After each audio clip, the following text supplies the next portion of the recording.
we've seen what, Metroid Other M looks like, and the Wii games start looking better and better and better. But what really, innovation-wise, what really struck me was the fact that you could go from holding the controller sideways and then pointing it to the screen and going into first person. Sakamoto-san really wanted sort of a seamless experience when you're switching from third-person classic controller style into first-person pointing straight at the screen. And what you might be able to notice while he's playing here is that at any point you're holding a classic controller style, but when you want to change your perspective, you turn the remote at the screen and change it into first-person perspective. All the scanning, the stuff that's standard to Metroid gamers is going to be done in first person, and everything that's like platforming might be done in third.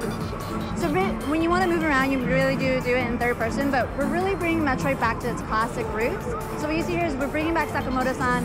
He worked on the original Metroid, Super Metroid, Metroid 2, Metroid Fusion. He did all of those. You'll see a lot of his signature level design and what he did in terms of like having like the sense of isolation and when you're exploring and everything like that.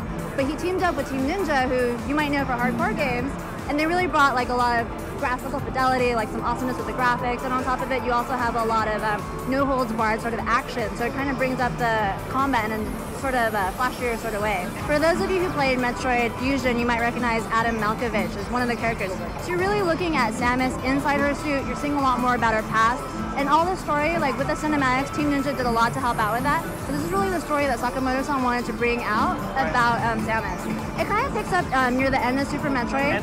The very introduction of it, you see that whole sequence. I love that sequence. I got touched by that, I think a lot of Super NES people, even especially at that time when media wasn't so big on video games, and you turned that game on as a gamer and played it, you were just like, that was so intense. Like I've never felt that rush. Yeah, totally. And then so you'll really see that introduction when you're playing. Samus really talks a lot. For the first time, Samus has a voice in this game, and she's really haunted by what happened in Super Metroid. So you get to see everything from that, especially for gamers who aren't as familiar or maybe just heard about it. But then from there, it takes the story past that, and she's here on the bottle ship, and she keeps thinking about that as well. So it's a big part of this.